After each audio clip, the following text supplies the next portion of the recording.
Hey guys, it is Aaron here. Welcome back to my channel. I just wanted to give a breakdown of the Tearlament deck that I played this past weekend at the Dallas-Fort Worth Regional. Didn't go as I would have liked, but I think the list still had a lot of promise, and I want to just give some ideas of how this deck can be played in the coming format. So I just wanted to start off, we got the 12 tier names. I think these cards are very strong. This will be probably the strongest deck of the format, and these cards are obviously the backbone. Three of the four all fuse, Sharon, Merrily, and Havness. This one is a hand trap, this one will summon a mill 3, and this one is an extender you can reveal from hand. And then Rhino Heart is an Armageddon Knight. I think this one is really strong. It is the reason why I don't like cards like Lava Golem and Sphere Mode in the side deck, because I think you really want to get this to be used as your normal summon. And then for extenders, we've got 3 Nessie, 2 Mothman. I think these cards were okay. I'm not sure if I would play them moving forward, but Nessie being an Aqua is really nice. It helps make Kit Kalos really early on in the combo. But the issue, and Mothman's a 4 for reader, but the issue is like, obviously there's some added RNG into this. This deck isn't defined by RNG, but it definitely can affect your tournament. I think the deck still is going to be rather strong with or without it, which is why I played cards like King of the Swamp and Polymerization, just so like you can push and plays through and not be reliant on like Netty sniping a name or something like that. But I think there's some more efficient ways to do it. I haven't found them yet, but I think I would ideally like to move away from this in the future. So backing off on that, we got 3 King of the Swamp and 1 Poly. I think the only issue with this is that I played Desires, and the second Polymerization came up a couple times just due to like awkward sequencing. King of the Swamp is really nice. It lets you make cards like Millenniumize Restrict, which I think is really strong. It's a really powerful interrupt, and if you can make it early on, it's obviously ideal. And the other one is Invoke Caligo, which I played instead of Winda, just because I didn't want to play Shadalls, and King of the Swamp being both an engine piece and also an fusion resource is really nice. Caligo, the only issue with it is that it's 1800 defense, and if you don't open with it on your turn 0, making it on your opponent's turn is usually not the best, because they can, if they have a monster on board, they can go into something like a Dark, and attacking over isn't the most difficult compared to Winda. When it's in attack mode and if you have the Field Club, it's already 2700. And 1800 defense isn't as impactful as I would like it to be. But overall, I think the card is stronger if you can set it up turn 1 and not get interrupted.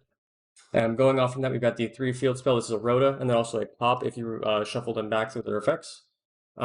This card is really essential going second, which is why I played the Terraforming forward as well. I played Mystic Mind early, but I didn't want to commit to it. I think there's obviously still a place for the card. Mystic Mind's very impressive.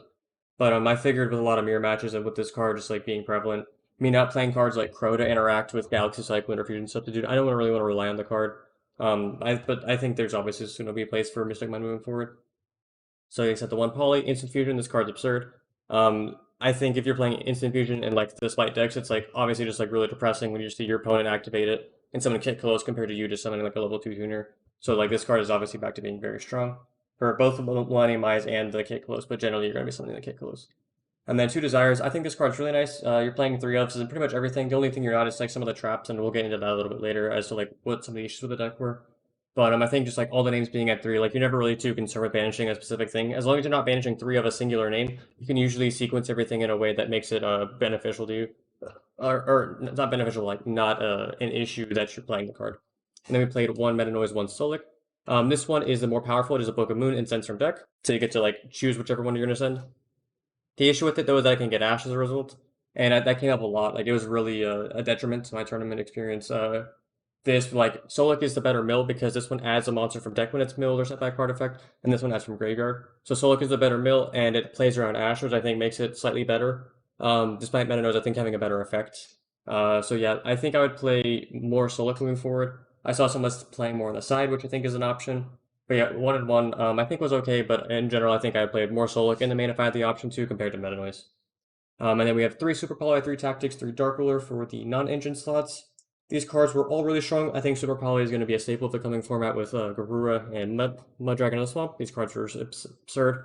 It makes Dragon Link put in a really difficult spot. It makes Splight decks play really weird post-side or in the main deck, just depending on if they expect you to be playing it.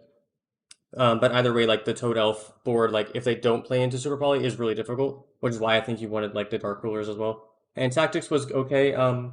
It's not as good as I initially thought. I think like going second, it's obviously very strong, but overall, I don't think it's something that I would main moving forward. And then Dark Ruler, really impressive card. But the issue I had with this deck was we were so fusion focused with the 10 fusion cards in extra deck. Guardian Chimera is such an absurd card going second. But whenever you're dead cards or spell cards, it makes it really difficult to just like fuse them away. So I think that's like the one complaint I have with the deck is if we're going to be fusion focused, we need to have hand traps or monsters that we can be used for Guardian Chimera, something like that, in the main deck compared to just having dead spells, especially going first, like when you're not going to be able to use all your cards. And then Call by the Grave and Galaxy Cyclone, just another card to help out mine because I didn't want to play fusion substitutes. I just figured like being ashable and crowable made it less good. I think with the Kingdom Swamp, you could see the argument for it. But in hindsight, I wish I hadn't played the God Cyclone and just stuck with the 40. This was something I was talked into, and I think I regret it in hindsight. Extra deck, we've talked about most of this already, but like Guardian Chimera, this card is still broken. It just chain blockable. It triggers your Tearlaments in hand whenever you use Poly to fuse with them. I think that on its own is really strong. From there, we got the Caliga, the Millenniumizer Script, Garura, and Mud Dragon for our Poly targets, and then also you can use Mothman and a tier name or to make a Reader, which is another card in the extra deck. But the general way you do it is with the resolving Shaylin and then also normal summoning Rhino Heart or somehow getting to them off Gate Close. In addition to that, we got the two Dragostopelia. This card's really nice. It shuffles back your fusion materials. It's a really nice interrupt. It really interacts with Splight in a really strong manner because it makes them level 1 as well. So even if the negate effect isn't too relevant, like forcing them to like go into Elf or like just like making some of their sequencing awkward, I think it makes this card even better. And then one Kaleido Heart. Some people are playing two. I don't think it's super necessary because Kick Blows can get it back. So as long as it's not getting crowed, I think you're going to be okay. And this card's absurd. It's a shuffle when it's summoned or when Aqua Monster's into the graveyard by card effect. And then if it's to the graveyard, it summons itself and sends a tier from deck to grave. So let's say if you end on Solik and Kaleido turn 1, I think you're not guaranteed to win, but it is really difficult to break because this card can't be used as fusion material, so it can't be super rollied away, which makes it even stronger. And then 2 Kick Blows, this card's absurd. Yeah, there's not much more to say. It has 3 effects that are all really good. On summon is a search. It tributes a monster to special summon from hand or grave. And then the third effect is to mill the top 5 when it's sent by a card effect. So yeah, all of those just like get your engine going. You can't ask for much more in a starter for something of this caliber. Then we've got the Redoer and Dweller. Dweller is mainly for the mirror. I don't think it was super necessary in hindsight, but some of the extra deck was like up in the air, and I think it was okay for what I wanted, but in hindsight, or moving forward, I don't think it would be super necessary, unless the mirror becomes so prevalent that Dweller is necessary, and you can just blind make it turn 1 without much of an issue. But overall, I think Reader is just like the better card, because as long as you can get Shaylin under it or Rhino Heart under it with a name in hand, that's a more of your preference. Just because you want your engine to keep going on your opponent's turn, even if or because if you go into Dweller, sorry, you're cut off from your engine because these cards don't get their effects, but when you make Reader, you do. We've got the Dark. Card's just really versatile. I think it's a staple in a lot of decks. You get to make it with just all of these cards, obviously, they're all dark. And then whenever you tactic take a monster, I think you really need like a low link monster that allows you to link it away if you just have an out for it. Unicorn, this is like another versatile extra deck monster, help you clear cards. And then the Appaloosa, I wanted, so going second post side, I was choosing to, or post side, I was choosing to go second. And I think this was a card that I wanted to make whenever I needed to make Unicorn, just because I didn't want to leave a Unicorn on the field. It felt kind of awkward. And like having an Appaloosa as an interrupt compared to like an Axis Code, which wasn't as strong when you're already playing 2 dark monsters, you're only getting a singular pop. So I think this card was okay. It also helps you play through cards like Avermax, because you attack over their card, and they try to like use the effect, you just negate it. Then they try to shuffle, you can negate it again. So I think there's like some uses with it. And it allows you to not play something like Underworld Goddess, but like if you think Underworld Goddess is just like a better card, and like he's gonna come up more, then I obviously understand why you don't want to play that instead of Appa. The side deck was really mirror focused. We've got 3 DD Crow and 3 Ultimate Slayer. This card is a lot better than I initially expected. The Elf Toad board, like I've been talking about, is really oppressive. So actually, if I'm playing this card moving forward, I think you have to play the Life Twin cards to help out the entire board. And I think it's worth it. Just being able to out those 2, turn off their negates is really, really strong. And I was putting the Ultimate Slayer in over Dark Ruler going second into the mirror because you really want to be able to push through and kill them. Giving them another turn is really not ideal because they're going to have a lot of resources unless you're like making your own Dweller, which is another reason I wanted to play it. Then I think you really just want to like kill them. And Ultimate Slayer allowing you to, or not restricting you from being able to do damage, I think is a really essential part of it. And then 3 evenly match.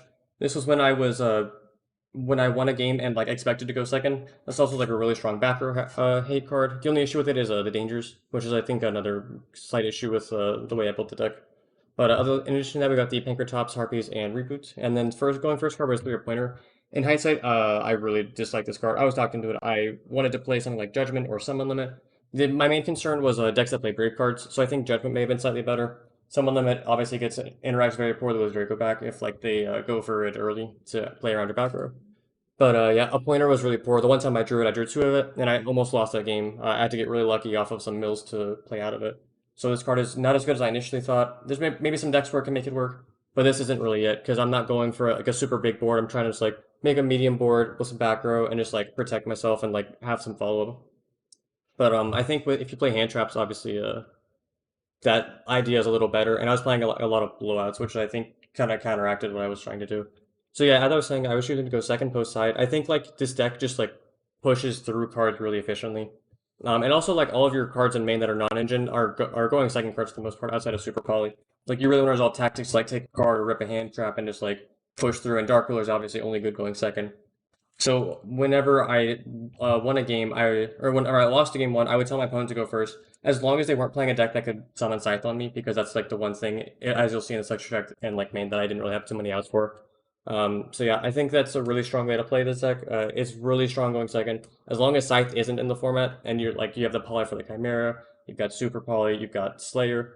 Evenly matched is obviously really strong. The only issue with evenly matched is that if you tell your opponent to go first, they're not going to have as many like set cards, and they're going to have like more hand traps and like dead spells in hand. So I don't, in that instance, you don't actually put the evenly matched in, which makes it like slightly worse. But overall, I think it's so strong against like the Despia decks and just like back row decks in general, and like the mirror whenever they're anticipating to go first, that it's probably still worth the play compared to something like Lightning Storm.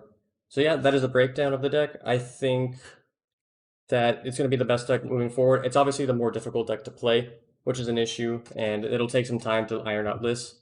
But yeah, there's definitely a lot of ways to play it. You can play it fusion heavy. You can play lists like some links. I've seen the punk version. There's the branded version, which I'm not as much of a fan of, but I understand like what the strengths of it are. So yeah, this is the list. If you're interested in the Splight list, I actually updated a little bit. My friend RJ won the DFW regional with it, so shout out to him. I'm gonna put his deck profile in the description. And yeah, thanks as always for checking it out. I have my socials in the description. Shout out to Epik Card in the game as always, and I will see you all around. Thank you for watching.